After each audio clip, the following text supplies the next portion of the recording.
Maraming mga lugar sa buhay natin na naglalaman ng ating mga magagandang alaala. Pero paano kung hindi lang magagandang alaala ang naiwan doon? Paano kung nagkakanlong din pala ito ng madidilim na lihim at kababalaghan na tanging sa bangungot lang matatagpuan?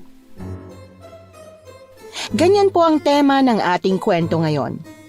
Pero bago ang lahat, kung bago ka pa lang dito sa channel, please like, subscribe, and hit the notification bell para updated kayo sa bawat kwentong ilalabas. May bago tayong kwento 2 o 3 beses sa isang linggo. At ngayon, para sa tampok nating kwento. Tama ba yung narinig ko? Uuwi ka raw sa probinsya nyo? Ano naman ang gagawin mo doon? Oo, uuwi ako ng probinsya. Alam mo naman 'di ba, may sakit ang nanay kaya kailangan ko ibenta ang bahay at lupa ni nanay. Bakit ka pumayag? Bakit hindi ba kaya ng tatay mo na siya ang pumunta doon? Alam mo naman kailangan kita, 'di ba? Ano bang pakialam mo? Buhay ito ng pamilya namin, okay? Wala kang karapatang panghimasukan ng buhay namin. At saka, kailangan mo lang ako pampalipas ng oras mo, 'di ba? So hindi mo ako talagang kailangan. Andiyan naman ang mga kaibigan mo, 'di ba? So hindi pala ako pwedeng makialam. Boyfriend mo ako, kaya may pakialam ako sa'yo. Tsaka, wag mong idamay mga kaibigan ko. Wala silang kinalaman dito. Boyfriend? Hindi ko alam na may boyfriend ako Kala ko kasi wala Kala ko wala na. Alam mo, simula nang ibigay ko yung lahat sa'yo, nagbago ka na. Siguro hayaan mo na lang ako. Gusto ko na muna mag-isa. Basta hindi ako papayag. Wala akong pakialam kung magalit man ang tatay mo sa akin. Basta hindi ako papayag na umalis ka. Umalis na siya nang walang paalam. Inis na inis ako sa mga pinagsasasabi ni Ennard sa akin. Hindi ko siya sinunod dahil mas gugustuhin kong mawala ng boyfriend kesa mawala ng nanay. Isang araw lang ang pinalipas ko bago lumuwas ng probinsya, pero hindi ko inakala na susunod siya sa akin. Talagang hindi mo ako sinunod Tigas talaga ng ulo mo. At bakit kita susundin? Tatay ba kita? Tsaka pwede ba, kung makikipagtalo ka lang dito, wala akong panahon. Umuwi ka na lang sa inyo. Bakit ka pa kasi sumunod? Hindi ko gagawin yun. Babantayan kita dito. Baka mamaya lumandi ka pa. Mahirap nang maiputan sa ulo. Wag na wag mo akong ikumpara sa'yo. Hindi ako ikaw, yan ang tandaan mo. Tsaka, alam naman nating dalawa na ikaw ang manloloko. Di ba nga nahuli ko kayo ni Clara na magkapatong? Ibang klase ka talaga. Bakit ba pati yun pinapaalala mo? Ang tagal-tagal nang nangyari nun. Isang pagkakamali lang yun, Ara. Bakit di mo nalang kalimutan? Ang kapal-kapal talaga ng pagmumukha mo, no? Sa tingin mo ba, makakalimutan ko yung kababuyan nyo? Hindi ganun kadali yun, kaya wag kang mag-expect na patatawarin kita. Tumigil ka na. Alam ko naman kung anong makakapagpakalma sa'yo. Tigilan mo ako. Wala akong panahon sa'yo. Nandito ako para ibenta ang lupa ng nanay ko. Habang nagtatalo kami ay pumasok ang mag-asawa na sina Manong Isaac at Manang Sandra, ang mga caretaker ng bahay ni nanay. Magandang gabi, Iha. Pasensya na sa storbo namin nakahanda na yung pagkain. Kumain na ho kayo. Aba, sino naman tong mukhang pusit na to? Katulong to dito? Sana naman pumili ang tatay mo ng disente. Hindi yung mukhang gusgusin. Yan si Manang Sandra. Caretaker namin sila dito, hindi katulong. Tsaka hindi siya pusit, okay? Kung wala kang galang sa matanda, pwede ba manahimik ka na lang? Manang Sandra, pasensya na ho sa pinagsasasabi nitong alaga kong labrador. Ayos lang, Iha. Kumain na lang kayo. Busog pa rin kasi kami Kumain na ho tayo, Manang, please. Sumabay na ho kayo. Hindi ho kasi ako sanay kapag hindi ho maraming kasama kong kumain. Huwag niyo na lang pansinin yung isa dyan. Isipin niyo na lang na isang masamang espiritu lang na nanggugulo sa atin yan. Anong sabi mo? Hindi ako espiritu? Tsaka bakit mo sila pinapasalong kumain sa atin? Hindi naman sila kabilang sa pamilya nyo. Kaya pwede ba? Pwede ba, Ennard, tumigil ka? Hindi ka rin naman kabilang Kung ayaw mo silang kasabay, di mamaya ka kumain. Hindi yung mangiinsulto ka pa. Manang, bukas po pala, pakitulungan niyo ho ako. Mag-aasikaso na ho ako ng papeles para sa pagbebenta ng lupa. Sige iha, walang problema. Mas mainam na ngang ibenta mo na itong bahay. Siya nga pala, kumusta na si Oscar tsaka si Maylin? Ayos lang naman ho. Medyo mahina na ho si nanay. Si tatay naman ho, ganun pa rin. Hindi pa rin nagbabago. Abay, di pa rin nagbabago? Pogi pa rin ba? Oho, kahit nga ho siguro matanda na yun, hindi pa rin halata. Grabe ho kasi talaga yung pag-aalaga sa sarili. Ganon naman talaga ang tatay mo. Ay siya nga pala, magkano nyo palang ibinebenta ang bahay at lupang ito? Nasa 3.7 million ho. Yung 700 po mapupunta po sa inyo bilang kabayaran sa pagbabantay niyo ho sa bahay na ito. Naku iha, sigurado ka pa dyan. Ang laki naman. Pwede naman na kahit 2,000 lang. Libre naman kasi kami rito. Yun ho ang bili ni nanay at tatay para daw makapagsimula kayo ni Mang Isaak. Syempre, inalagaan niyo ho kaya itong bahay ni nanay. Ay iya, hindi ako. Kundi si Manang Sandra yun lang ang nag-alaga ng bahay na ito. Naku, Manong, syempre ho kasama rin ho kayo, no? Siya nga ho pala, nasan po pala si Jane, yung anak niyong maliit nun? Siguro ho, magandang dalaga na ho ngayon yon. Nagkatinginan ang mag-asawa nang itanong ko sa kanila ang anak nilang si Jane, na akin namang ipinagtaka. Nako, wala na kasi siya, Ara. Patay na siya. Pinatay siya ng aswang. Aswang ho? May aswang ho pala dito? Pasensya na ho kung naitanong ko pa ho. Hindi ko ho kasi talaga alam na... pasensya na ho ulit. Nakikiramay ho ako. Ayos lang. Mabuti nang sabihin na lang din namin sa'yo dahil alam kong naging malapit sa'yo ang anak ko. Oo nga ho, sobrang natutuwa ho ako sa batang yun. Biruin nyo, nagtago yun sa mga damitan ko. Ang kaso nakatulog siya, tas inihian niya. Sayang lang dahil wala na siya. Siguro nasa 15 anyos na siya kung buhay pa siya. Ay, kalimutan nyo na. Ang mabuti pa, magsikain na lamang tayo. Siya nga pala, maraming salamat ha. Labis ang kanilang pasasalamat dahil sa sinabi ko. At hindi ko rin nakalaing wala na pala ang kanilang nag-iisang anak. Nakakabigla dahil hindi man lang namin nabalitaan. Si Ennard naman ay nakabusangot ang mukha na parang pinagsakluban ng langit at lupa. Hindi ito nagsasalita dahil aburido palagi. Nang makatapos kaming kumain ay nagtungo na agad ito sa aming silid. Hinayaan ko na lang to dahil tinulungan ko muna si Manang Sandra na magligpit. Nang makatapos ay pumasok na rin ako. Naabutan ko naman ang nobyo ko na masama ang titig na ipinukol sa akin. Bakit ba ang tagal mo? Tinulungan ko lang sila Manang Sandra na magligpit ng pinagkainan. Bakit trabaho mo ba yan dito? Di ba hindi? Bakit? Anong masama sa pagtulong? Ikaw, ano bang ginagawa mo? Di ba wala naman? Meron pala. Mambuiset tsaka manira ng araw. Talagang masisira ang araw ko dahil sa matandang mukhang pusit na yon. Parang sa pagkilatis ko sa kanya parang hindi gagawa ng mabuti. Ang judgmental mo talaga sa tao. Sa inyong dalawa nga, ikaw ang hindi gagawa ng mabuti. Hindi na susukat sa mukha yung pagiging mabuting tao, okay? Ikaw kasi napakaitim ng budhi mo, kaya wala kang kabutihan sa puso mo. Iniinis mo ba ako, Ara? Hindi ako nakikipagbiruan sa'yo. Bakit? Sinabi ko bang makipagbiruan ka sa akin? Di ba hindi naman? Masyado kang aburido. Paano hindi ako maaaburido? Nakakabagot na dito. Bilisan mo ng paghanap ng buyer mo para maibenta mo na yan. Naiinip na ako dito. Hindi tayo pwedeng magtagal sa lecheng lugar na to dahil naghihintay yung mga barkada ko. Ennard, so mas iintindihin mo yung mga kabarkada mo kaysa sa akin? Kung ganun, bakit ka pa sumunod dito? Kung yung mga lecheng barkada mong iniintindi mo, makakauwi ka na. Pwede ba wag mong pakialaman ng mga kaibigan ko? Hindi mo sila katulad. Pinapasaya nila ako at hindi ako pinagbabawalan. Ewan ko sa'yo. Kung gusto mo, umuwi ka na at iwan mo na ako dito. Tsaka hindi naman kita pinilit na sumama, diba? Hindi pwede na maiwan ka, no? Baka mamaya lumandi ka pa rito. Kasalanan to ng tatay mo Kung siya na lang sanang nagpunta dito, edi sana wala tayong problema. Sana hindi ka na lang sumama. Di ba ikaw tong mapilit tapos ngayon nagre-reklamo ka? Tsaka, wag mo nga akong ginagaya sa ginagawa mo. Tawagan mo nga yung tatay mo. Sabihin mo uuwi na tayo.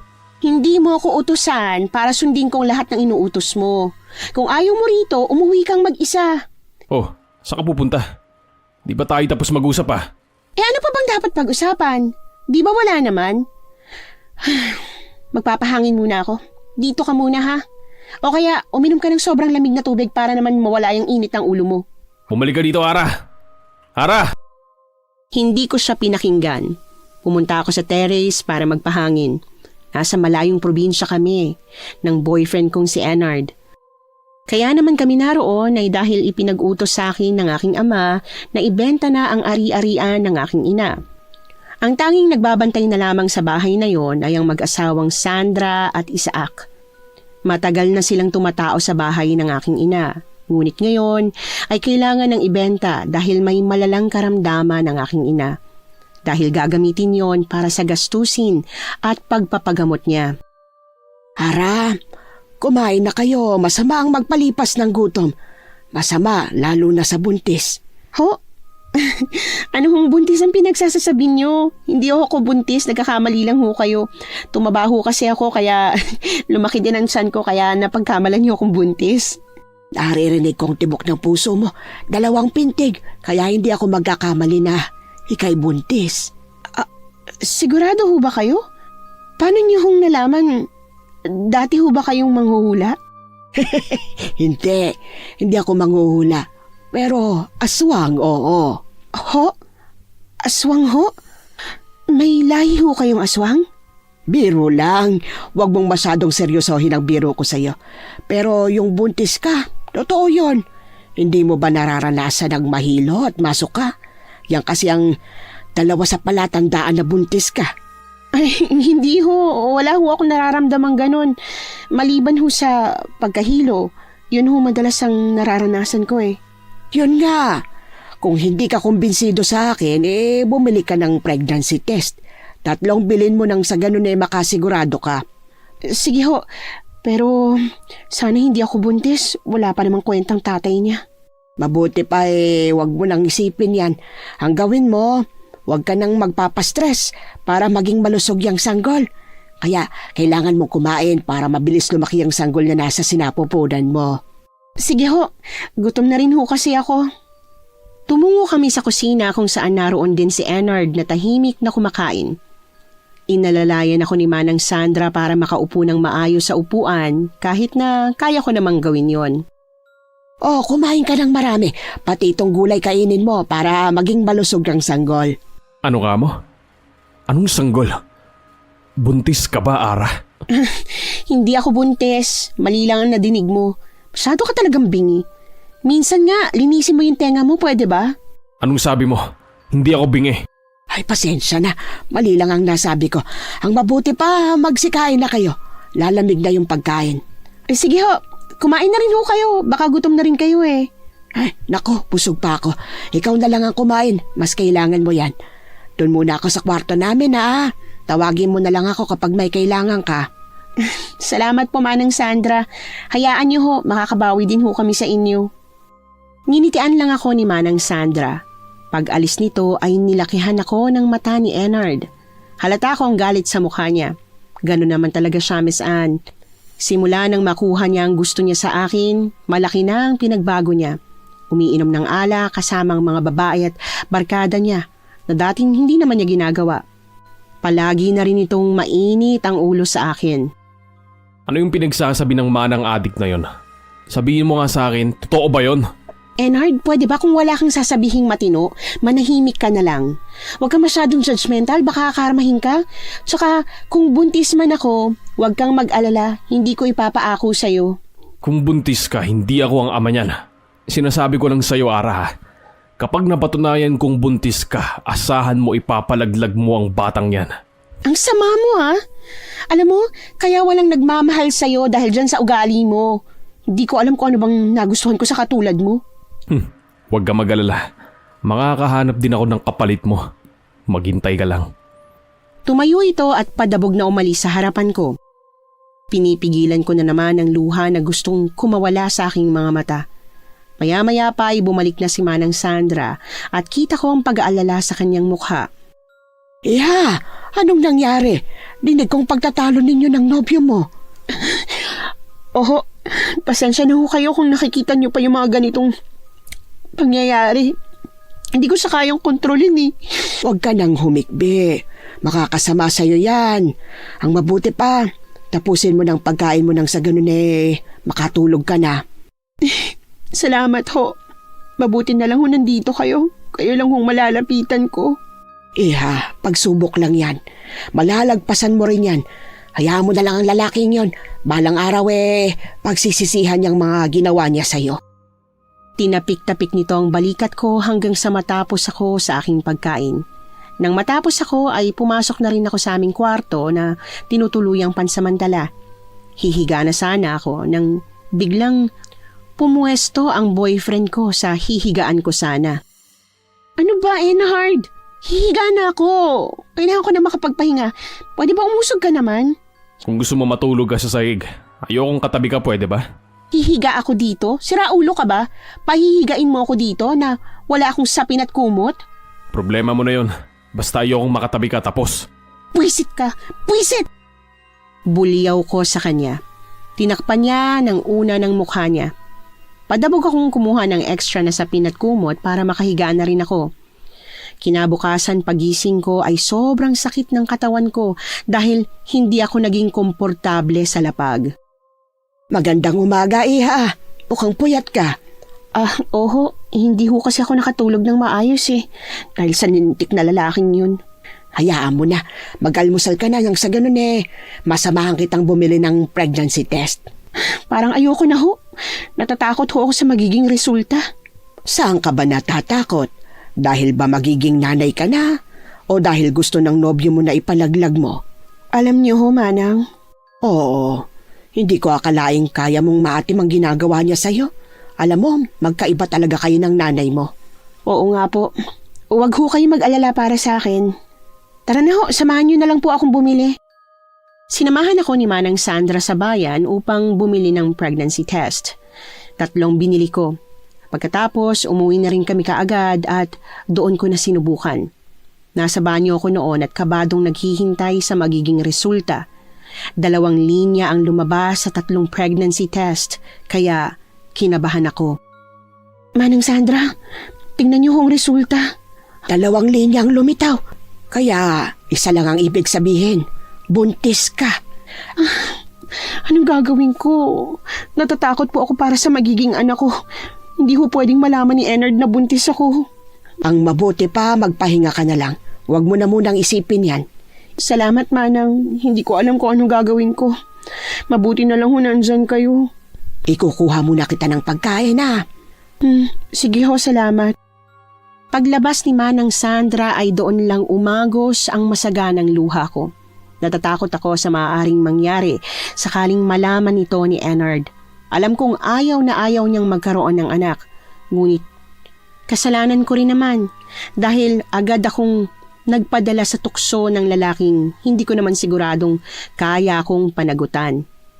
Pagbalik ni Manang Sandra ay may dala na itong pagkain. Oh, umiiyak ka na naman. Huwag mo nang alalahanin pa yan. Ang isipin mo, pagsubok lang yan. Salamat ho. Ang mabuti pa kumain ka na. Huwag ka nang umiyak dahil makakasama sa'yo yan. Nandito kami ni Isaac na handang tumulong sa'yo kung sakaling saktan ka ng boyfriend mo. Manang, kailangan ho talagang maibenta ang bahay na to. Nang sa ganun makabalik na ho kami. Medyo matatagalan pa bago mo maibenta ang bahay na ito. Siguro, aabutin kayo rito ng 1 buwan. Wala hong problema, 1 buwan lang naman hong hihintayin ko. Hindi naman ho siguro lalaki ang son ko nung ganun kabilis, ano? Naku, hindi pa yan, Iha. Dahil dugo pa lang naman yan Kaya kailangan mong ingatan. Maraming salamat, Manang. Walang anuman.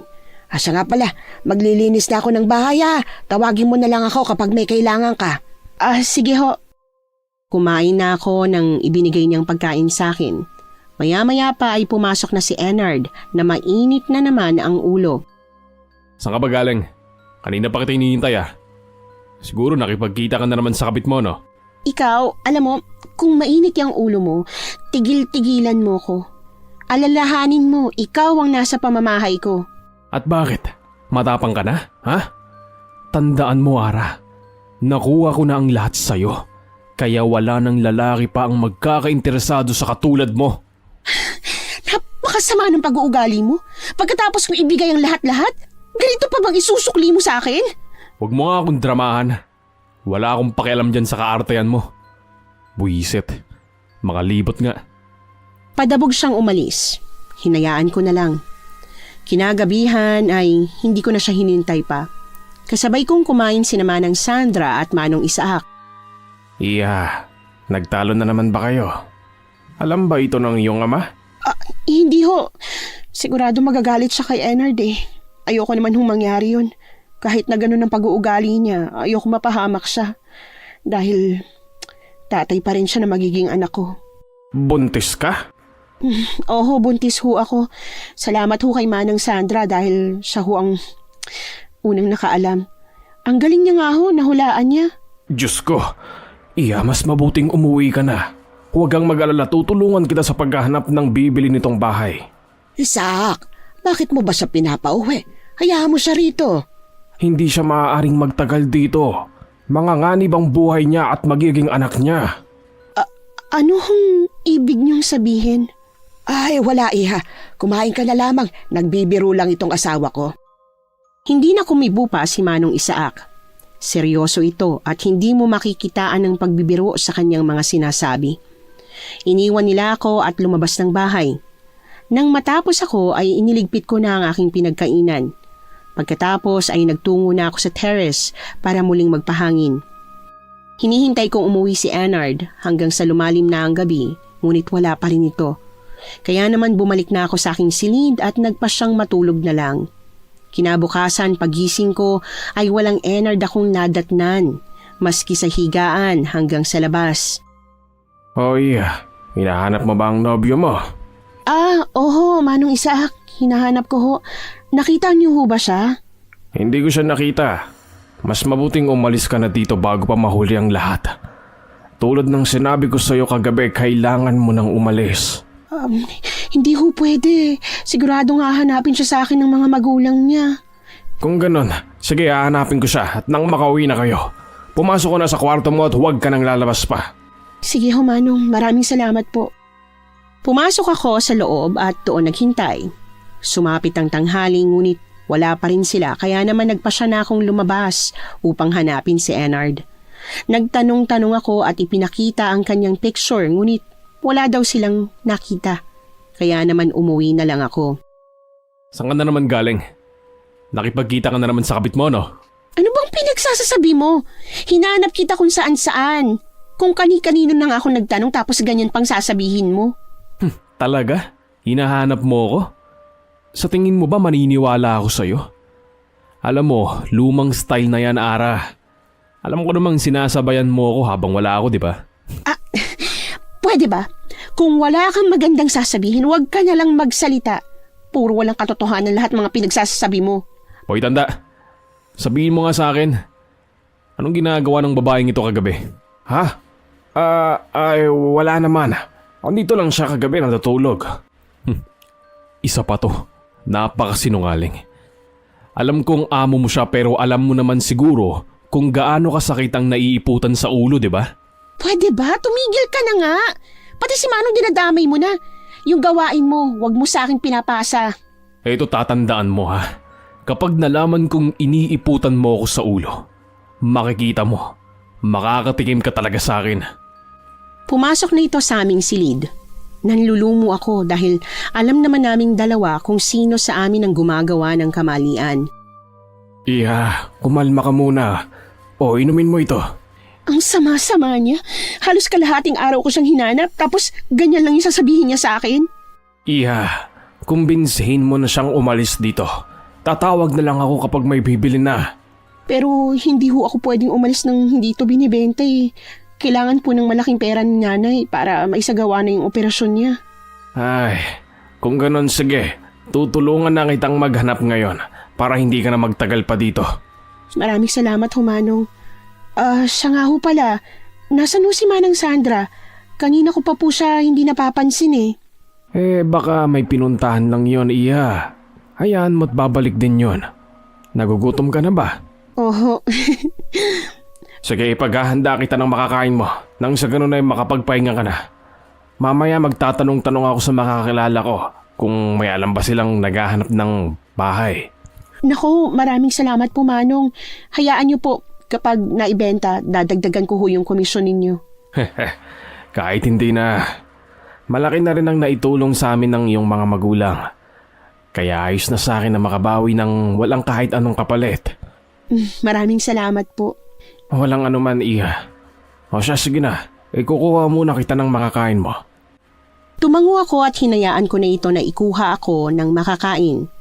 At pagkatapos ay nagpasama na ako kay Manong na umpisahan ang paghahanap ng buyer sa bayan. Kinuha ko lang ang papeles sa kwarto.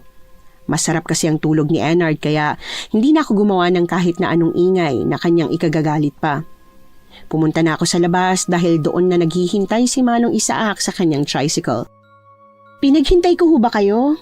Ay, hindi naman. Sige na, sumakay ka na, Iha. Sumakay na ako.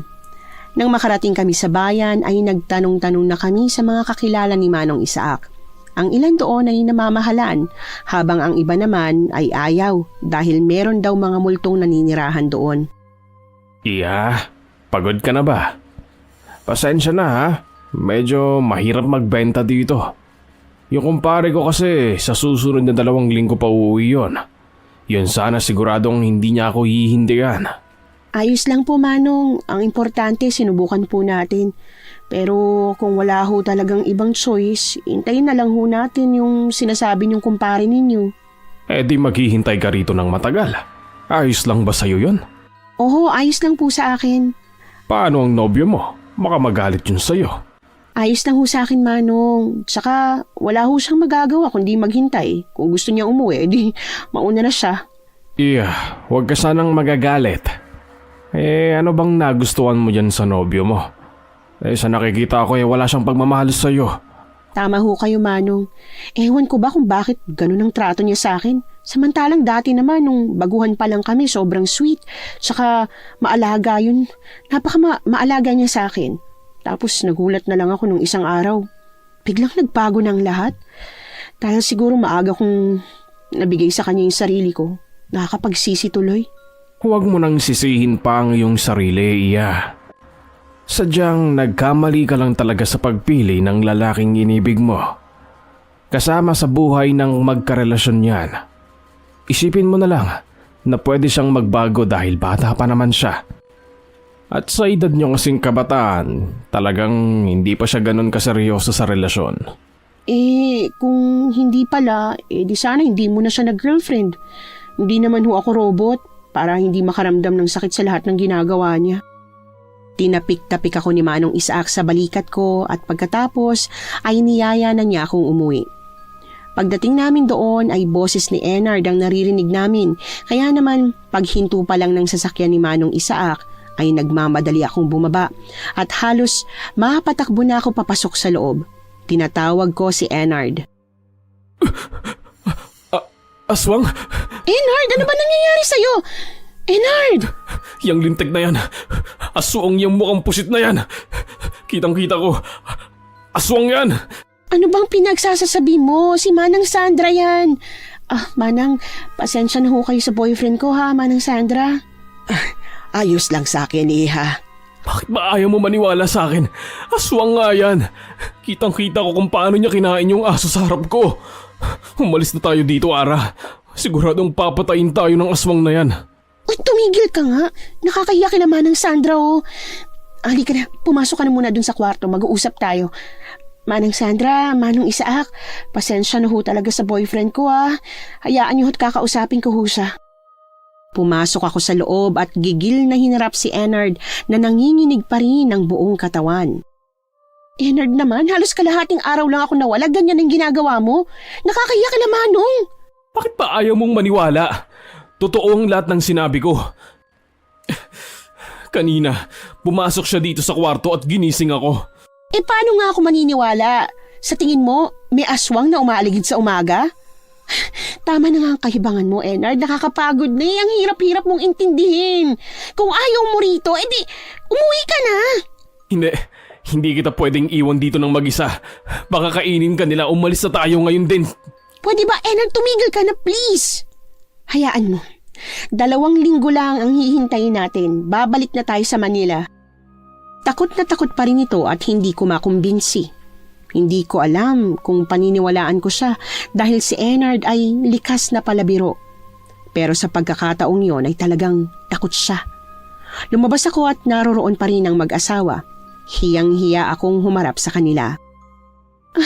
Manang Sandra, ako na ho talagang humihingi ng dispensa sa ginawa ng boyfriend ko dahil sa paratang niya tungkol sa inyo, Manang. Ayos lang yun, Iha. Bigyan mo na lang siya ng tubig para mahimasmasan. Sige ho, pasensya na ho uli, Manang. Nginitian lang ako nito at inabutan ng tubig. Binigay ko yun kay Enard na nooy nakatulala sa kawalan. Oh, etong inumin. Humingi na ako ng paumanhin kay Manang ha. Sana wag na tong mauulit. Ha? Pwede ba? Ayoko na rito, Ara. Nakikiusap ako sa iyo, mahal. Kung pwede lang, umuwi na tayo. Mababaliw ako dito. Sige, ganito na lang. Matulog ka muna, baka naalimpungatan ka lang. Hindi ako naalimpungatan lang, kilala mo ako. Likas akong palabiro pero ngayon hindi talaga ako nagbibiro. Napabuntong hininga na lamang ako dahil ipinagpipilitan pa rin ito ang kanyang mga sinasabi. Pagsapit naman ng gabi ay hindi ito natulog. Tiniyak nitong nakasaradong mabuti ang pinto at maging ang bintana. Kaya naman naiiling na lang ako. Bakit mo ba paulit-ulit sinecheck yung pinto? Sinisigurado ko lang na nakasaradong mabuti para hindi makapasok ang aswang. Wala ngang aswang. Bakit ba pinagpipilitan mo yan? Halika na, matulog na tayo. Inaantok na ako. Hindi, ayoko matulog. Baka mamaya pumasok ang aswang tapos kainin tayo. Hindi ako matutulog, magbabantay lang ako. Sige, bahala ka. Sabi mo yan, ha? Teka lang naman. Talagang tutulugan mo ako? Oo, inaantok na ako. Siya nga pala, yung pagkain mo nandyan lang sa may upuan, ha? Kapag nagutom ka, kumain ka na lang. Ayoko. Baka mamaya galing yan sa aswang. Ang OA mo naman? Ako ang nagluto niyan dahil alam ko namang hindi mo kakainin yung pagkain na galing kay Manang Sandra. Mabuti na yung sigurado. Baka mamaya may ihalo pa yung aswang na yun sa pagkain. Kaya ikaw, ayokong makikitang kakain ka ng pagkain na galing sa aswang na yun, ha? Natatawa na lang ako dahil ang totoo, si Manang Sandra ang nagluto ng pagkain. Sinabi ko na lang na akong nagluto dahil kung hindi niya yun kakainin. Hinayaan ko na lang ito at natulog na lamang ako. Pagising ko ng umaga, mahimbing itong natutulog, nakanganga at humihilik pa. Tingnan mo to, kala ko ba hindi matutulog? Hayaan na lang muna kita nang mahimasmasan ka. Sana. Ay. Lumabas ako ng aming silid. Naabutan ko naman si Manang Sandra na abala sa pagwawalis kaya naman nilapitan ko ito at muling humingi ng paumanhin. Pasensya na ho uli, Manang, ha. Siya nga ho pala, tulungan ko na po kayo. Ano ka ba, Iha? Ayos lang sa akin.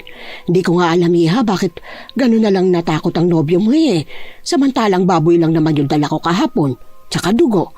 Bala ko kasing iduguan sana, kaso natapon sa damit ko. Tapos natapunan pa ako sa mukha. Kaya ang akala siguro ng nobyo mo kinain ko ng hilaw. Siguro nga ho. Kaya gano'n na lang ho yung reaksyon niya, kaya siguro napagbintangan kayong aswang. Kumusta na pala yung paghahanap mo ng buyer? Nakahanap na ba kayo? Bigo ho kami makahanap eh. Pero ang sabi ni Manong Isaak, yung kumpare niya daw ho, doon niya raw ho iaalok dahil 2 linggo na lang daw uuwi na daw yun. Si Edward. Nasa abroad kasi yun. Siguradong yun talagang bibili dito dahil napakayaman na nun. Sana nga ho bilhin niya para mapa-opera na ho si inay. Awang-awa na ho talaga ako sa kanya. Gagaling din ang nanay mo. May awa ang Diyos. Ay, sana nga ho gumaling na talaga siya. Hirap na rin ho kasi si Itay. Kahit po ayaw namin tong ibenta, wala eh. No choice ho talaga kami. Sana lang talaga yung makakabili nitong bahay, ingatan. Maraming alaalang maiiwan dito. Kaya napakahirap para sa nanay mong ibenta ang bahay na ito. ito ho talaga yung panahon para ibenta na ho yung bahay na to at para maibigay ko na rin ho yung dapat na para sa inyo. Maraming salamat, iha, ha. Kay buti mo dahil naisip mong kapakanan ng nanay mo at ng iba. Naku ho, pambawi ko na lang po sa mga magulang ko, pati na rin po sa inyo. Pasensya ka na kung natakot ang nobyo mo sa akin. Naku ho, kalimutan nyo na ho yun. Lahat misunderstanding lang. O sige na, iha. May gagawin pa kasi ako. Maiwan mo na kita. Sige ho. Lumabas na siya kaya naman bumalik na ako sa aming tinutuluyang silid ni Enard. Pagbukas ko ng pinto, bumungad sa akin si Enard na nakadikit sa pinto ang tenga na para bang nakikinig ito sa usapan namin ni Manang Sandra. Oh, anong ginagawa mo? Bakit nakaganyan ka? Wala. Ano lang, nakikinig ako. Baka mamaya kasi kinakain ka na ng aswang na yun eh. Hanggang ngayon ba, hindi mo pa rin kinakalimutan yan? Sa tingin mo ba makakalimutan ko yung nakita ko? Kung panaginip lang sana ang lahat, kaya kong kalimutan, Ara. Kaso hindi naman eh. O sige na, ang mabuti pa, samahan mo na lang ako sa bayan. May bibili na akong importante. Pero kung ayaw mo naman, di magpapasama na lang ako kina Manong Isaac. Ano? Paano ako? Di maiwan ka. Ayoko nga. Mamaya napain pa ako ng aswang na yun. Ayoko pang mamatay, no? So ikaw na ang sasama sa akin? Ganun na nga. Laki talaga ng takot mo kay Manang, ano? Siyempre, sa tanang buhay ko ngayon lang ako nakasaksi ng totoong aswang, no? Natatawa lang ako. Para hindi na siya makapagsalita pa ay hinila ko na lang siya palabas. Hiniram ko naman ang tricycle ni Manong Isaac nang sa ganon hindi na rin kami maglakad. Pagdating namin sa bayan ay bumili ako ng mga kailangan ko. At nagtataka naman ako kung bakit bumili rin ng napakaraming asin at bawang si Enard. Bakit ang dami-dami niyan? Ano bang gagawin mo dyan? Doon sa mukhang pusit na aswang na yon. Hoy, bibig mo nga. Mamaya may makarinig sa'yo. Kumalat pa yung maling paratang mo. Totoo naman eh. Tsaka hindi ako gumagawa ng kwento. Oo na, pero itiko mo yung bibig mo. Ako na magbabayad niyan. Ganito na lang para mawala yung iniisip mo. Magsimba na lang tayo. Magsimba? Sige, gusto ko yan. Pagkatapos kong bayaran at bilihin ang lahat ng kailangan ko ay naglakad kami patungo sa simbahan na malapit lang doon. Nagtataka naman ako dahil may pinulot na bote si Enard. Anong gagawin mo naman dyan? Kukuha ako ng holy water. Ano ba, Enard? Bumili ka na nga ng sandamakmak na asin tsaka bawang, kukuha ka pa ng holy water? Basta proteksyon natin yon sakaling gusto niya tayong lapain. Mangumpisal ka nga para mawala yung kasalanan mo, pati yung takot mo kay Manang Sandra. Gagawin ko talaga yan. Hihingi din ako ng basbas para hindi niya tayo masaktan. Naiiling na lang ako, pero hinayaan ko na lang siya. Nang matapos ng magmisa ang pari ay isa-isa na niyang pinangumpisal ang lahat ng tao na may gusto at isa na roon si Enard. Ako naman ay naghintay na lang sa kanya at maya-maya pa ay may isang matandang lalaki na lumapit sa akin. Natakot ako kaya tumayo ako para sana layuan ito pero pinigilan niya ako dahil may mahalaga raw siyang sasabihin sa akin. Huwag kang matakot, iha. Wala akong intensyon na masama sa iyo. Nandirito ako para balaan ka. Ano hong ibig niyong sabihin? Umalis na kayo sa lugar na ito. Nanganganib ang mga buhay niyo at yung magiging anak mo. Hindi ko ho kayo maintindihan. Tsaka, paano niyo po nalaman na buntis ako? Isa ho ba kayong manghuhula? Hindi, iha. Basta umalis na kayo rito hanggat may pagkakataon pa. Kung hindi naman at kailanganin mo ang tulong ko, tumungo ka sa dulo nitong bayan. Bagtasin mo ang daan patungo sa kanluran. May matatagpuan kang kubo roon. Okay po. Pero bakit niyo po ba ako pinapaalalahanan? Saan po ba dapat kaming mag-ingat? Sa aswang. Sa aswang kayo dapat mag-ingat. Huwag kang basta-bastang magtitiwala, lalo na sa mga taong nakakasalamuha mo. Kahit na sa kakilala mo pa. Hindi mo alam kung sila ba ay dapat pagkatiwalaan. Sige na, aalis na ako. Kung sakaling kakailanganin mo ako, alam mo na kung saan ako hahanapin. Magtatanong pa sana ako nang bigla na lamang itong umalis.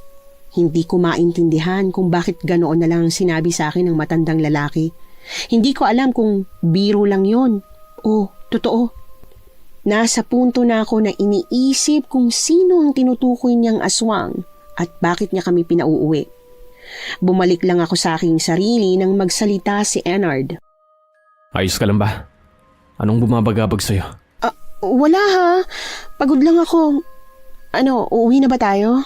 Kung pwede lang sana, ayoko nang bumalik pa dun. Pero no choice dahil wala naman tayong alam na tutuluyan dito. Hayaan mo, konting tiis na lang naman. 2 linggo lang ang hihintayin natin. Alam ko namang mahihintay mo yun, diba? Bakit ba kasi sa susunod pa uuwi yun? Hindi ko na talaga kayang tumagal kasamang pusit na aswang na yun. Alam mo, natatakot na rin ako dahil dyan sa mga sinasabi mo. Pero, nandito na tayo eh. Hindi ako pwedeng umuwi ng walang dala. Kung alam mo lang kung gaano kasakit sa akin na may sakit ang nanay ko. Sige, tara na. Bumalik na tayo. Hindi tayo pwedeng magpaabot ng gabi. Tsaka Ara, pwede ba? Huwag ka nang kakain ng pagkain na inihain sa'yo ng pusit na yon pag uwi natin. Pwede ba? Huwag mo namang tawaging pusit si Manang Sandra. Totoo naman mukha talaga siyang pusit na nasunog. Gusto ko mang matawa pero wala ako sa mood dahil ang dami-dami nang nangyayari. Pag uwi namin ay abala si Manang sa pagtutupi ng kanyang mga nilabhan. Lumapit ako sa kanya at sinabing huwag nang mag-abalang magluto ng pagkain. Nagtaka naman siya kaya sinabi ko na lang na kumain kami sa karinderya. Pagkatapos ay inabot ko sa kanya ang mga binili ko para sa kanila ni Manong Isaac. Ay naku iha, nagabala ka pa. Pero maraming salamat dito ha. Magugustuhan nito ni Isaac. Sige ho, pasok ho muna kayo sa kwarto. Inaantok na ho kasi ako eh. Sige iha. Pumasok na ako sa silid namin ni Ennard na naghihintay na pala sa pagpasok ko. Bakit bang tagal mo? Ha? Hindi ko marinig. Ang sabi ko, bakit ang tagal mo? Wala. Binigay ko lang naman kay Manang yung binili ko para sa kanila ni Manong Isaac. Tsaka anong ginagawa mo? Ba't nagsasaboy ka ng asin at nagsasabit ka pa ng bawang?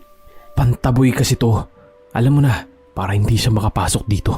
Ewan ko sa'yo. Maliligo na muna ako, dito ka muna. Sige, bilisan mo lang. Tumungo na ako sa banyo para maligo. 2 oras bago ako natapos. Paglabas ko, si Ennard ay abala pa rin sa kanyang ginagawa. Ay naku, kay lalaki mong tao, napakaduwag mo. Sino hindi maduduwag kung aswang yung kasama mo? Okay lang kung multo pero aswang yun. Huwag ka na nga maingay. Tutulog na ako. Ang aga naman. Anong oras pa lang 10:30 pa lang. Sa inaantok na nga ako. Ano magagawa mo? Alam mo, nitong mga nakaraang linggo napapansin ko parang naging antukin ka. Pati na rin sa pagkain, parang ang selan mo. Tapos nahihilo ka pa. Sabihin mo nga Ara, may sakit ka ba? Wala Wala akong sakit. Ano lang, masama lang talaga lagi yung pakiramdam ko eh. Sigurado ka? Bakit? Nag-aalala ka? Huwag ka nang magkunwari, alam ko namang hindi ka nag-aalala. Bakit? Masama ba? Hindi naman, pero alam naman nating dalawa na hindi mo gawain yon, diba? Ganyan na ba talaga ang tingin mo sa akin? Ano bang dapat? Sige na, matutulog na ako. Hindi naman ito nakakibo pa. Totoo naman kasi, Miss Anne, nasanay na kasi akong hindi niya pinapakitaan ng pag-aalala. Hindi ko na ito pinansin pa. Pinilit ko na lang na matulog nang sa ganon ay makapagpahinga na rin ako. Kalagitnaan ng gabi, habang mahimbing ang tulog ko, bigla na lamang akong nagising dahil sa ingay ng pusa sa labas. Salamat naman at nagising ka din.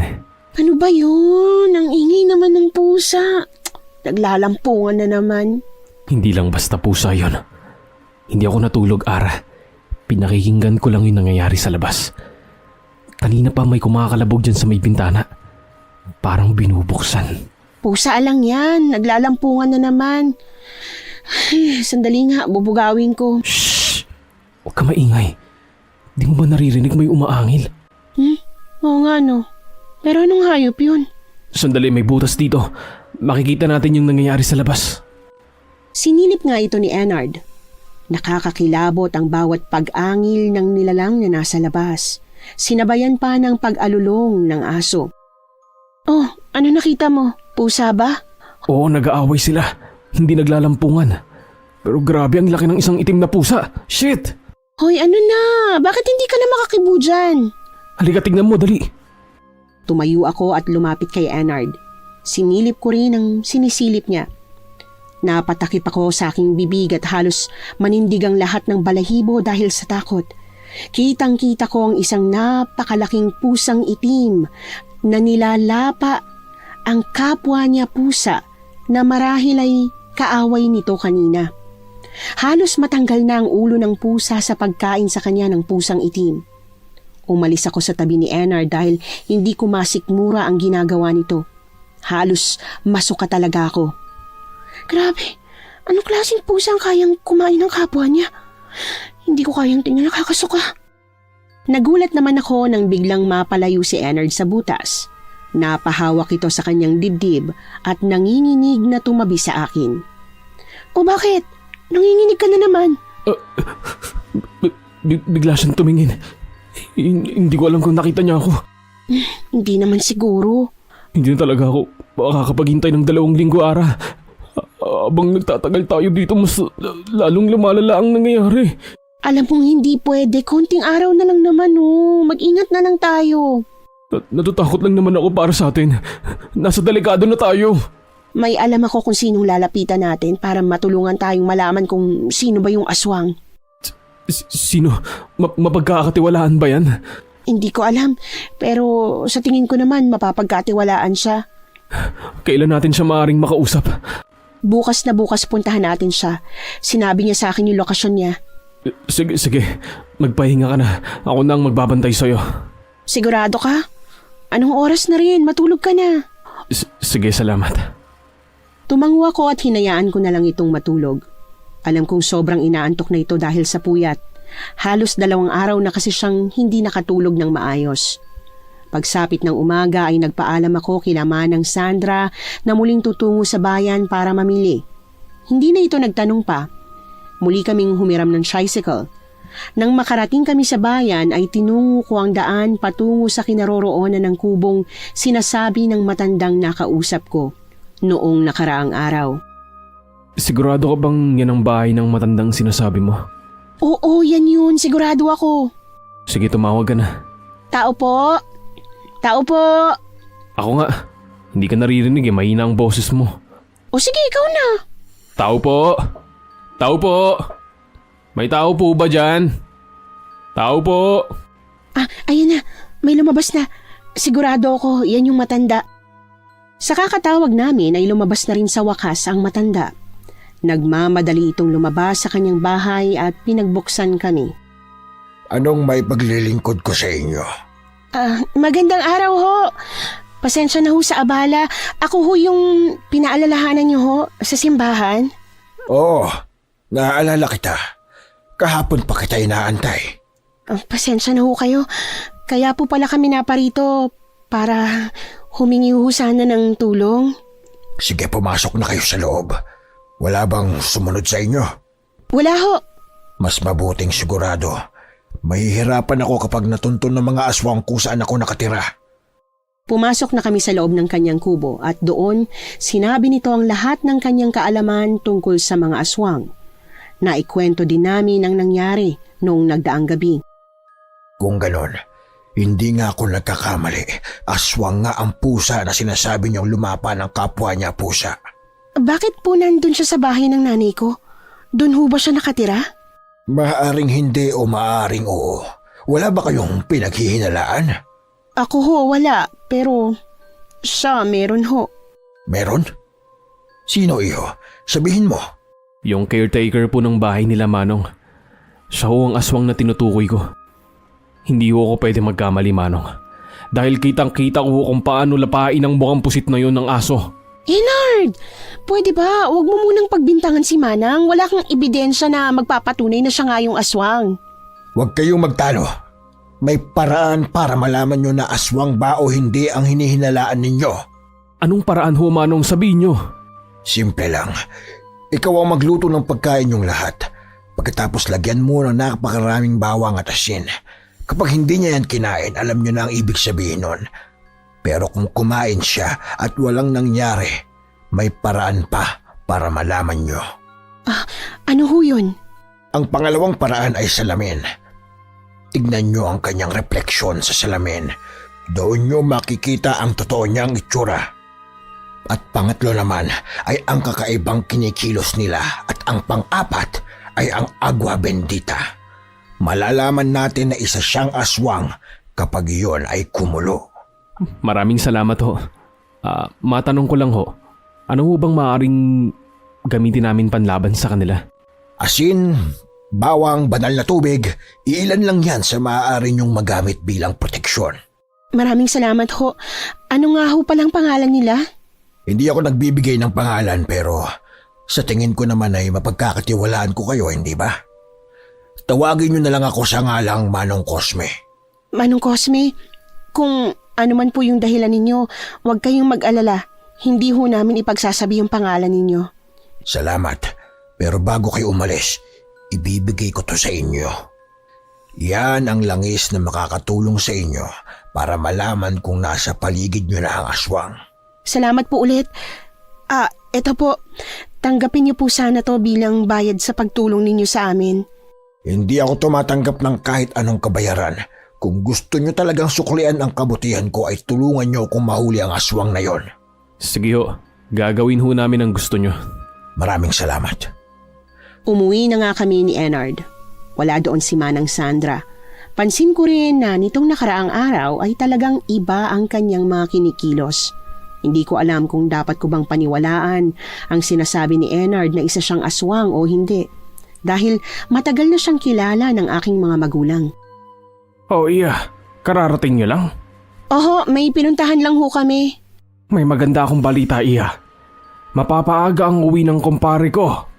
Nabalitaan ko sa kanyang anak at pumayag na siyang bilhin ang bahay na ito. Magandang balita ho yan, Manong. Sana nga ho, bilhin niya para makauwi na ho kami. Eto, tanggapin mo to, iya. Proteksyon nyo yan. Hanggat nandito kayo, huwag niyong huhubarin yan. Manong, bakit niyo po kami tinutulungan? Ano ho ba talaga ang totoong pagkatao ng asawa ninyo? Sa ngayon, hindi ko pwedeng sabihin dahil mas mapapahamak kayo. Hintayin niyong makauwi kayo sa Maynila bago ko sabihin ang totoo. Sige ho, Manong. Maraming salamat po ulit. Ay, walang anuman. Siya nga ho pala. Ako na lang po magluluto ng pagkain natin. Sige kung yan ang gusto mo. Wala pa rin kasi dito si Manang Sandra mo eh. Saan po siya pumunta? Hindi ko rin alam, iya. Tumango ako.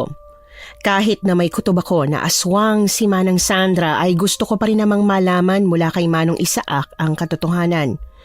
Ayaw niya lang sabihin para hindi kami mapahamak. Ako na ang nagluto ng aming pananghalian. Dinamihan ko ng napakaraming bawang dahil gusto kong malaman kung kakain ba sila ng niluto ko. Pagdating ni Manang ay nakahanda na sa mesa ang pagkain. Tara na ho, Manang Sandra. Kanina pa ho namin kayo hinihintay eh. Pagpasensyahan nyo na ako. May pinuntahan lang kasi ako eh. Ikaw bang nagluto nito? Oho, si Manong ho kasi. Abala din sa trabaho niya. Mabuti pa ay kumain na tayo. Umupo na nga kami ni Manong Isaac at ni Enard. Hinintay naman naming maupo rin si Manang Sandra. Alam ko na kahit na nagdadalawang isip siya na umupo, ay ginawa na lang niya. Hindi siya tumitingin sa ulam na niluto ko. Si Manong Isaac naman ay sarap na sarap sa mga pagkaing nasa hapag. Oh, Manang Sandra, bakit hindi ho kayo kumakain? Hindi niyo ho ba gusto yung niluto ko? Hindi naman sa ganon, iha. Ano lang, busog pa kasi ako. Naku, sayang naman ho yung niluto ko. Nag-effort pa naman po ako para dyan. Ano kasi, ang daming bawang. Allergic kasi ako sa bawang. Ha? Naku, bakit hindi niyo sinabi kaagad? Sayang naman hutong niluto ko, naparami. Hindi, kakain ako. Sayang naman kasi kung hindi ko matitikman ang luto mo. Gusto kong matawa dahil sa sobrang kaba nito. Nagsandok siya ng pagkain, pati na rin ng ulam. Nagdadalawang isip siya na sumubo. Nakailang subo lang siya at tumayo na ito at tumungo sa kusina. Manang, ayos lang po ba kayo? Ako na ang pupunta sa kanya, iya. Ipagpatuloy na ninyo ang pagkain. Sige ho, Manong. Tiningnan ko si Enard na nooy nakatingin din sa akin. Hinintay naming bumalik si Manang para kumain ngunit hindi na siya bumalik pa. Tanging si Manong Isaac na lamang ang nagpatuloy sa pagkain. Ano hong nangyari kay Manang? Bakit hindi na siya bumalik? Medyo sumama ang pakiramdam niya, Iya. Ganun po ba? Pwede ko ho ba siyang tingnan? Ay, Iya, Iho, alam ko kung ano ang gusto niyong malaman. Ako na ang nagsasabi at nakikiusap sa inyo na kung pwede itigil niyo na ito. Kaya nga pinapabalik ko na kayo sa Maynila dahil ayokong mapahamak kayo. Bakit niyo ho ba kami tinutulungan? Hindi ho ba kayo kauri ng asawa niyo, Manong? Nagkakamali ka, Iho. Mabuti akong tao. Umalis na kayo bago pa niya malaman ang totoong pakay niyo. Tumayo na si Manong at nagtungo na siya sa kanilang silid ni Manang Sandra. Kami naman ay naiwan doon ni Enard. Si Enard ang nagligpit at naghugas ng aming pinagkainan. Pagkatapos ay bumalik na kami sa aming silid. Ano, hindi pa ba tayo aalis? Si Manong Isaac na mismo ang umamin na isang ang aswang si Manang. Hindi pwede. Kahit mapatunayan niyang aswang siya, hindi pa rin tayo aalis. Dahil kailangan ko ibenta yung bahay na to. Tumayo ako ngunit bigla na lamang ako nahilo. Nawala ng malay. Pagising ko ay nasa kwarto pa rin ako. Pero nandoon si Manong Isaac, nakausap si Enard. Ano nangyari? Nawalan ka ng malay. Pagod lang, tsaka puyat siguro to. Kaya ganito na lang yung pakiramdam ko. Maiwan ko muna kayo dito para makapag-usap kayo. Lumabas ng silid si Manong Isaac. Si Enard naman ay matamlay habang nakatingin sa akin. Bakit hindi mo agad sinabi sa akin? Ang alin? Wala naman akong dapat sabihin sa'yo. Meron ba dapat? Huwag ka nang magmaang-maangan. Bakit hindi mo agad sinabi sa akin? Ngayon may dahilan talaga ako para iuwi ka. Ano bang pinagsasasabi mo? Hindi nga kita maintindihan, okay? Kung ayaw mong sabihin, tumahimik ka na lang. Sa tingin mo ba matatahimik ako kung mapapahama kayo? Ahara naman. Boyfriend mo ako. Buti pa yung iba alam nila. Bakit ako hindi mo man lang sinabi sa akin na buntis ka pala? At bakit ko pa sasabihin sa'yo? Hindi ba't ikaw na rin ang nagsabing ayaw mo magkaanak sa akin? So, bakit ko pa sasabihin sa'yo? Oo, aaminin ko nang sinabi ko yun. Pero naisip kong mali ko. Na mali ako, Ara. Mahal kita. At mas lalo kitang mamahalin dahil dinadala mo ang anak natin. Talaga? Mahal mo ko? Akala ko ba hindi? Alam mong totoo. Naka-move on na ako sa'yo. Hinihintay ko lang naman na makabalik tayo sa Manila para palayain na kita eh. At alam nating dalawa na yun ang gusto mo, di ba? Patawarin mo ako, Ara. Mahal ko. Napagtanto ko na sobrang mahal kita. At hindi ko kayang mawala ka sa akin. Alam kong hindi itong tamang oras pero mahal talaga kita. Mahal na mahal kita, Ara. Hindi ko alam kung dapat ko bang paniwalaan yung sinasabi mo. Simula nang malaman niyang nagdadalang tao ako, ay hindi na niya ako hinayaang makalapit kay Manang Sandra. Hindi na rin niya ako inaaway tulad ng lagi niyang ginagawa sa akin. Alam mo, masyado ka ng OA. Pwede ba itigil mo yan? Bakit ko ititigil? Totoo naman ang sinasabi ko. Oo na. Himala at natauhan ka rin. Akala ko sarili mo lang talagang iniisip mo. Sa paglipas ng araw ay mas lalong nakakapanindig balahibo ang aming mga nararamdaman. At kasabay noon ay ang palagi ang pag-aaway ng mag-asawang katiwala. Isang gabi habang nag-uusap kami ay narinig naming may kumalabog sa labas. Pasado 7:30 na ng gabi at hindi namin yon namalayan. Lalabas sana kami nang marinig namin ang boses ni Manong Isaac. Ara! Umalis na kayo dito! Humingi kayo ng tulong sa albularyo! Pumunta kayo sa kanya, bilis! Dahil sa sinabi niya ay agad na kaming lumabas. Nakita namin siya na duguan. Anong nangyari sa'yo, Manong? Umalis na kayo. Alam niya na alam mo kung ano siya. Siguradong papatayin niya kayo. Eto ang susi. Umalis na kayo hanggat hindi niya pa mabuksan ang pintuan. Paano ho kayo? Hayaan niyo na ako. Umalis na kayo.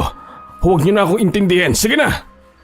Mabilis na kinuha ni Enard ang susi ng tricycle at hinila ako nito palabas ng bahay. Dinig namin ang malakas na palahaw ni Manong. Mabuti na lamang ay mabilis na pinaandar ni Enard yung tricycle.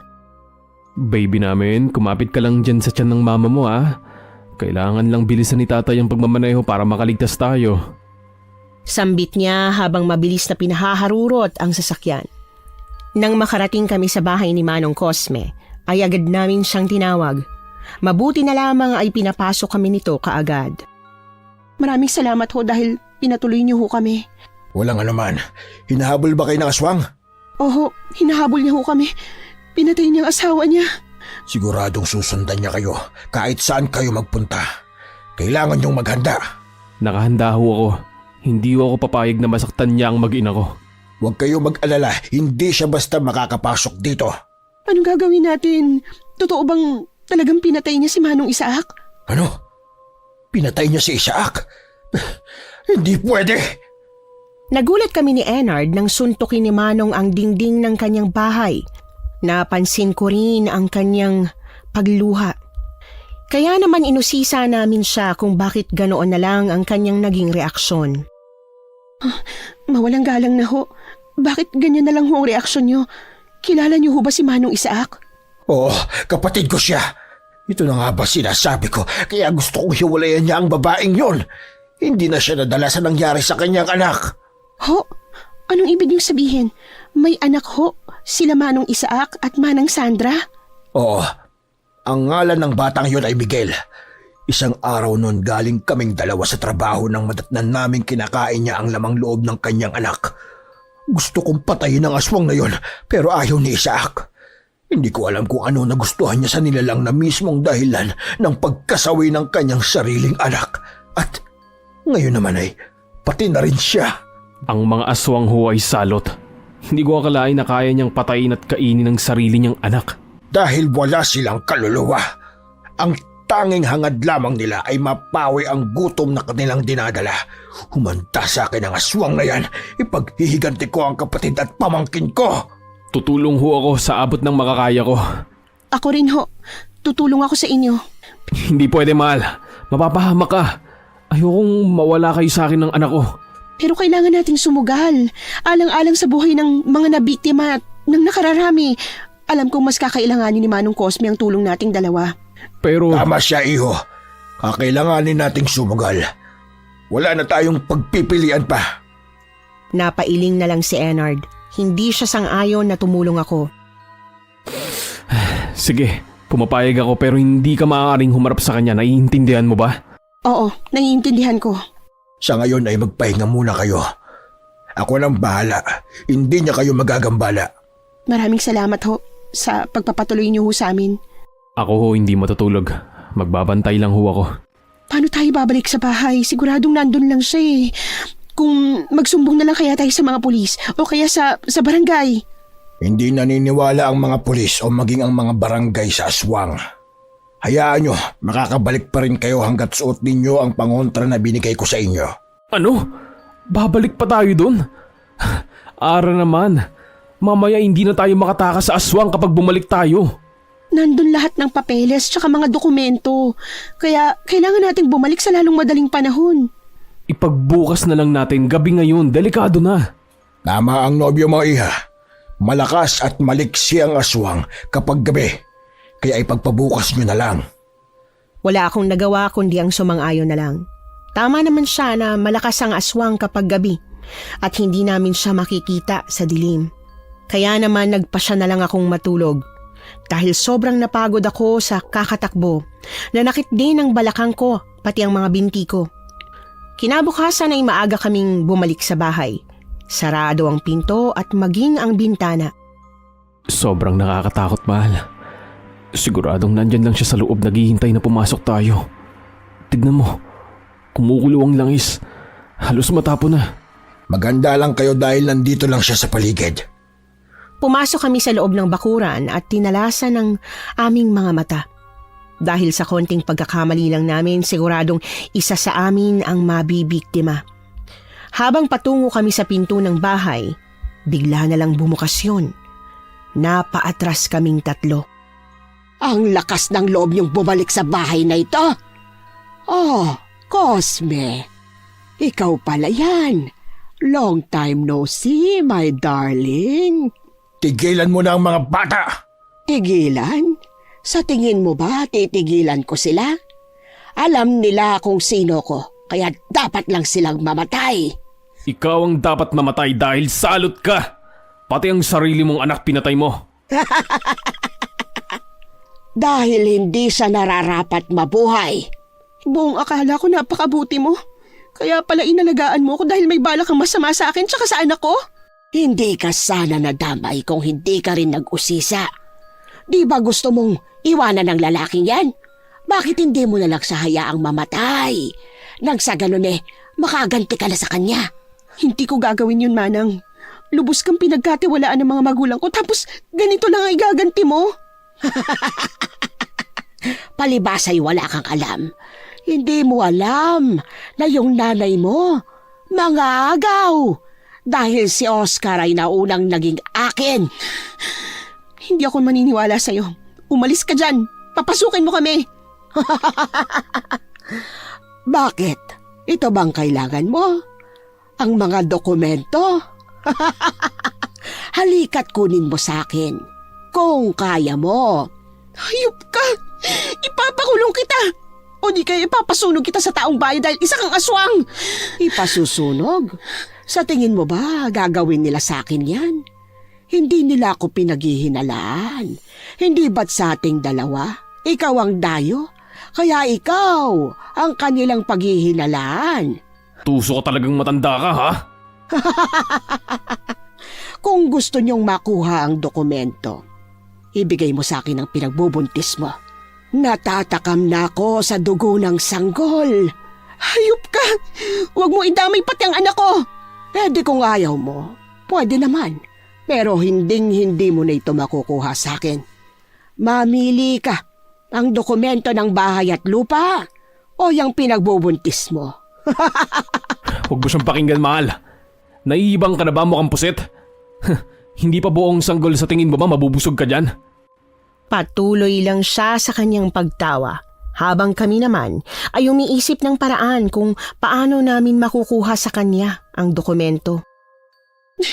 Nagmamakaawa na ho ako sa inyo, Manang. Yan na lang ho ang natitirang pag-asa naming maipagamot ang nanay ko. Hindi ko kaya ibigay ang anak ko sa inyo. Wala kang magagawa. Makakalis na kayo. Baka ako pang magpadampot sa inyo sa mga tanod. Pero Manang, bahay ho namin to. Kung sino man ang dapat umalis, kayo yon, hindi kami. Huwag ka nang mapilit pa. Kung ayaw mong ipakain ko sa'yo ulit tong bawang. Ang tapang mo, ha? Samantalang nung nakaraan, yun pa lang ang pinapakita ko sa'yo. Takot ka na. Inis na inis si Enard. Sinabuyan niya to ng asin kaya naman napahiyaw ng matindi si Manang Sandra sa sakit. Nalapnos ang kanyang balat ng dahil doon. At yun na nga ang pagkakataon ko upang mabawi ang dokumento. Mabilis ko siyang nilapitan para agawin yun sa kanya ngunit hindi ko nagawa. Dahil bigla na lamang niya akong hinawakan ng mahigpit sa braso at hinila ko papasok sa loob ng bahay. Bitiwan mo ako! Mahal! Hindi pwede to. Wala na akong magawa nang ikandado niya ang pinto. Humalakhak siya ng nakakatakot. Halos manlamig naman ako dahil sa mga sunod niyang sinabi. Mamayang kabilugan ng buwan, ipakikita ko sa iyo ang tunay kong anyo at ipararanas ko sa iyo ang sakit na dinulot ng mga magulang mo sa akin. Tama lang na hindi ikaw ang pinakasalan ng tatay ko dahil isa kang halimaw. Naging halimaw ako dahil sa panloloko ng mga magulang mo. Alam kong masasaktan sila kapag nalaman nilang mawawala ng nag-iisa nilang anak. Bakit hindi ka pa mag-move on? Bakit hindi mo nalang tanggapin na hindi kayong para sa isa't isa? Huwag mo akong turuan! Bakit ikaw? Hindi ba't niloko ka rin ng lalaking minamahal mo? Dapat naiintindihan mong nararamdaman ko. Naiintindihan kong nararamdaman mo. Hindi mo naman kailangan gawin to eh. Palayain mo ng sarili mo sa nakaraan oh. Ikaw lang naman ang nahihirapan. Palayain ko ang sarili ko. Sa tingin mo ba, may babalik pa sa dati ang lahat, ha?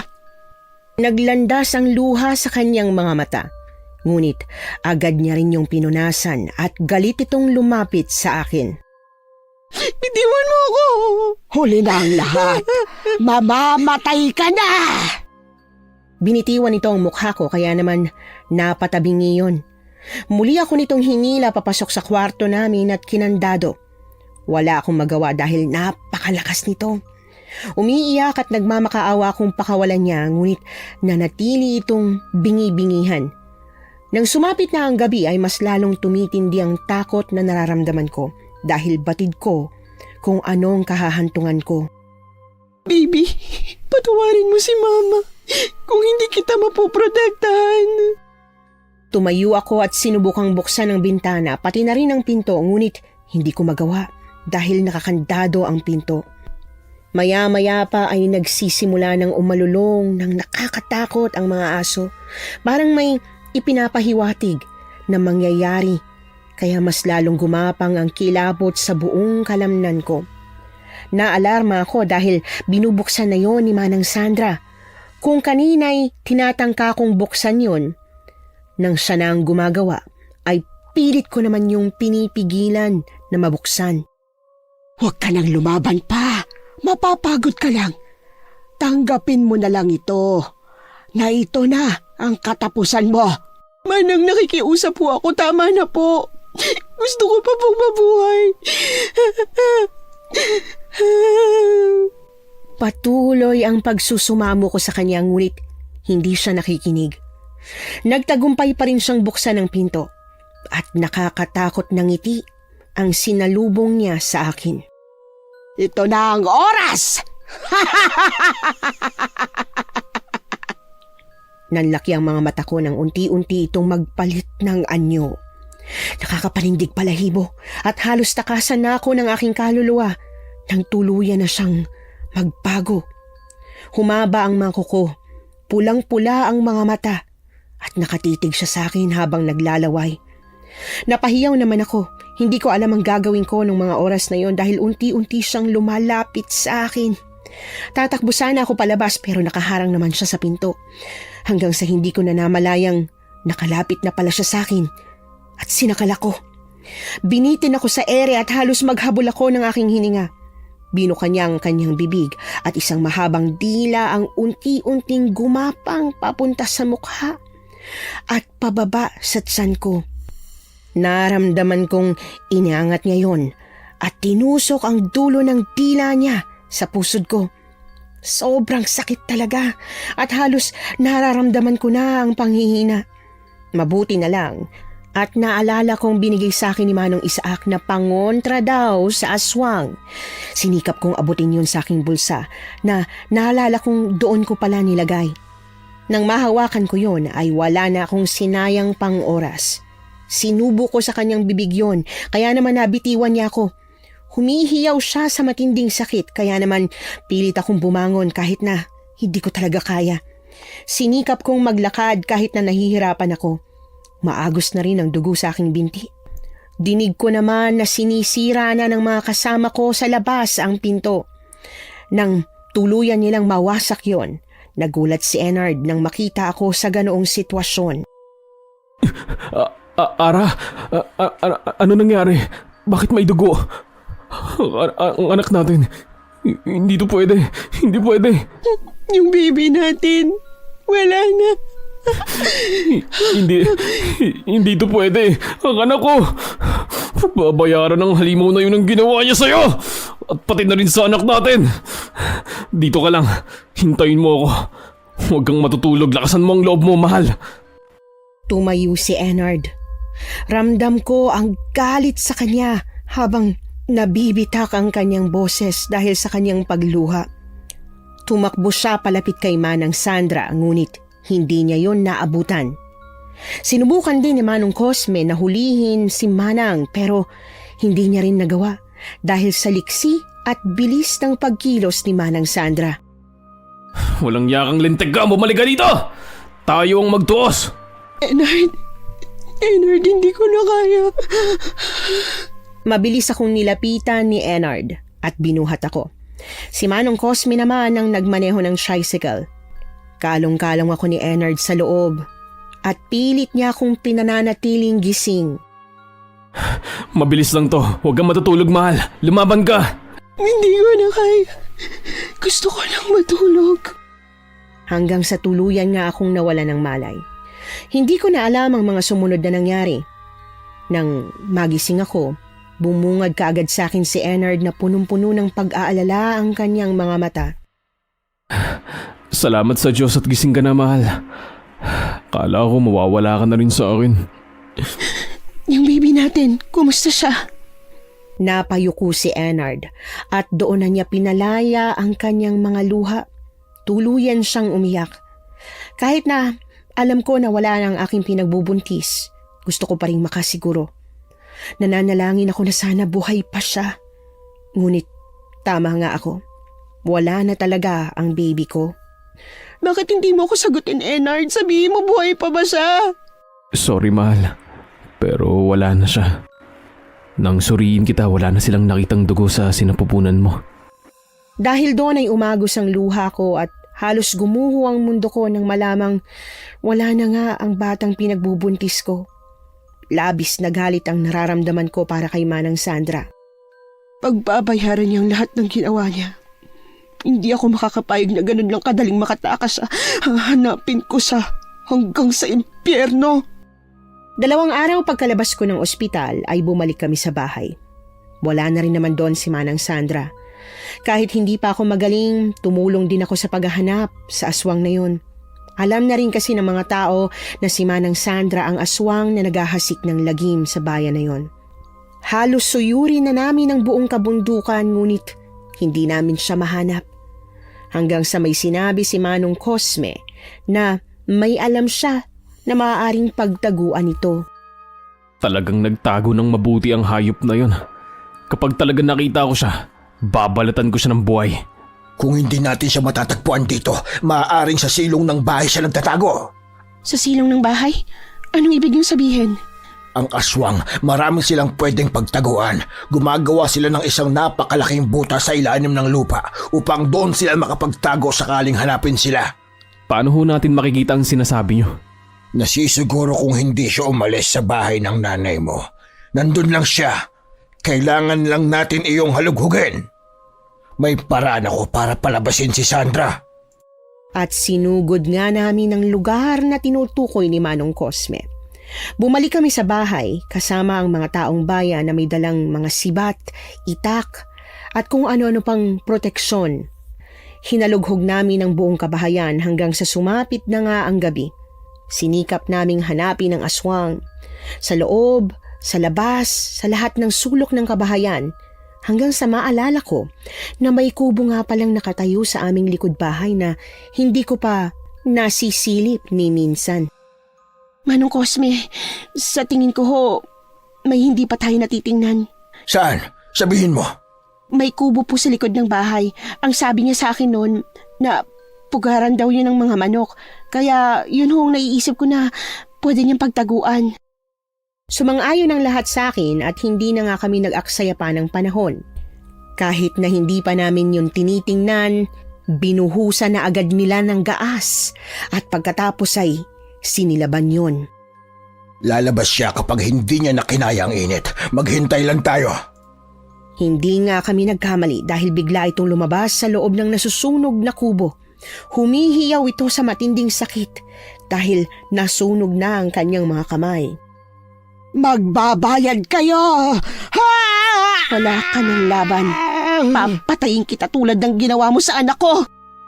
Mabilis kong inagaw ang itak sa isa sa mga naroroon. Sinugod ko si Manang Sandra. Wala akong pakialam kung malakas man ang apoy basta't ang nasa isip ko, makapaghiganti ako sa kanya. Ara, mag-iingat ka! Nakipagbuno ako sa kanya hanggang sa matagpas ko ang isa niyang kamay. Dahil dito ay napahiyaw siya at wala na rin akong sinayang na panahon. Pinagtataga ko siya ng paulit-ulit hanggang sa naging gutay-gutay na nga ang kanyang katawan. Inawat lang ako ni Enard dahil unti-unti nang bumabagsak ang kubo dahil sa tindi ng sunog. Bitiwan mo ako! Hindi pa ako tapos sa kanya! Tama na, mahal. Tapos na. Wala na siya, kaya huwag ka nang umiyak, mahal. Maipagiganti na natin ang anak natin. Umiiyak lang ako habang yakap-yakap ako ni Enard. Bumagsak na nga ang kubo at nadaganan ang bangkay ni Manang Sandra. Nang gabing mangyari yon ay maraming nagpasalamat sa akin dahil nawala na ang salot sa kanilang lugar na matagal na rin pala nilang hinahanap. Makalipas ang 1 linggo ay sobrang hirap para sa akin at tanggapin na nawala na ang anak ko dahil sa isang tao na matagal naming pinagkatiwalaan. Oh, mahal. Tahimik ka.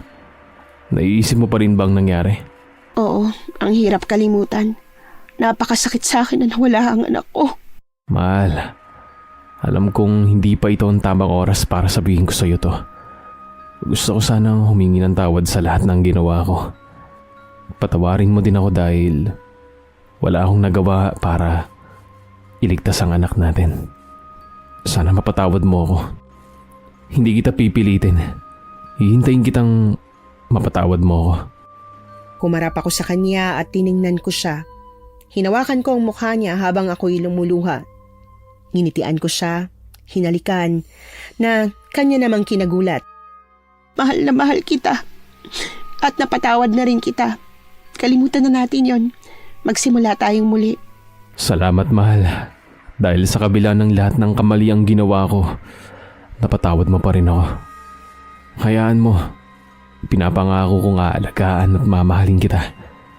Gusto ko pagbalik natin ng Maynila, magpakasal na tayo. Niyakap ako ng mahigpit ni Enard, Miss Anne. Hinalikan niya ako sa noo. Napakasakit para sa akin na mangyari ang lahat ng karanasang yon. Ganun pa man, nagpapasalamat ako dahil binuksan muli ng Diyos ang pintuan ng puso ko para patawarin ng lalaking minsan na ring dahilan ng paghihirap ko. Lumipas pa ang 2 linggo, sa wakas na ibenta na rin namin ang bahay at lupa sa halagang 3.5 million. Bago kami umalis sa probinsya, pinuntahan namin si Manong Cosme para magpasalamat sa lahat ng naitulong niya. Manong Cosme? Tao po! Manong Cosme, si Ara po ito. Oh, kayo pala yan. Pasensya na, marami akong ginagawa. Bakit pala kayo naparito? Nandito ho kami, Manong Cosme, para magpasalamat. Kung hindi dahil sa tulong niyo sa amin, siguro wala na ho kami sa mundong to. Matanong ko lang po, Manong, may gusto ho ba kayo na makuha? Wala akong gusto kung hindi makasama ang anak ko sa Sorsogon. Pinapangarap ko rin na sana ay muli kaming magkita kahit na 1 araw lang. Pero alam kong hindi na mangyayari yon dahil matanda na ako. Huwag niyong sabihin yan, Manong. Maraming pagkakataon para magkita kayong mag-ama. Malay niyo ho, hinihintay niya lang ang iyong pag-uwi. Hindi ko din alam kung hinihintay niya pa ba ako o hindi na. Huwag ho kayong malungkot, Manong Cosme. Bilang pasasalamat ho namin, tanggapin niyo ho sana to. Hindi ho bilang kapalit sa lahat, kundi para sa pagbawi namin sa inyo. Bago ho kami umalis ng lugar na to, sana maging masaya kayo. Umuwi na ho kayo at magsimula ng bago niyong buhay. Maraming salamat sa inyo. Hindi ko kayo makakalimutan. Kami rin ho, Manong Cosme. Hinding-hindi rin ho namin kayo makakalimutan. Yumakap ako sa kanya bilang taos-pusong pasasalamat. Nagpaalam na kami dahil yun na rin ang araw ng uwi namin. Habang papalayo na kami sa lugar kung saan naging kahindik-hindik ang karanasan namin ni Enard, nagbitiw na lang din ako ng panalangin bilang pasasalamat na nakaligtas kami. Kasabay noon ay yung pagbaon ng limot sa lugar na yon. Nang makauwi kami sa Manila ay hindi na kami nag-aksaya pa ng panahon. Namanhikan si Enard at 1 buwan lang ay kaagad ko na rin itong pinakasalan. Habang ang aking ina naman ay matagumpay na naoperahan. Hanggang dito na lamang po ang aming kwentong katatakutan ni Enard. Marami kaming natutunan dahil doon napagtibay ang aming relasyon. Muli maraming salamat sa lahat ng nakinig sa kwentong ito at maraming salamat din kay Miss Anne at sa lahat ng bumubuo ng channel na ito. Nagmamahal, Ara. Nagustuhan niyo po ba ang ating kwento ngayong araw? Kung oo ang sagot at hindi mo pa nagagawa, aba, subscribe na. Click the notification bell ha, para updated ka sa tuwing maglalabas kami ng bagong kwento. Click like at mag-iwan na rin ng comment. Masayang-masaya ako tuwing nagbabasa ng messages mula sa inyo. At kung may sarili kayong karanasan na gusto nyong ibahagi sa amin, email lang sa missanhorrorstories@gmail.com. Dire-diretso lang, missanhorrorstories@gmail.com. Malay nyo, sa susunod, yung kwento na ninyo ang binabasa namin para sa ating mga tagapakinig. Hanggang dito na lang muna at maraming salamat sa inyong panonood. Maraming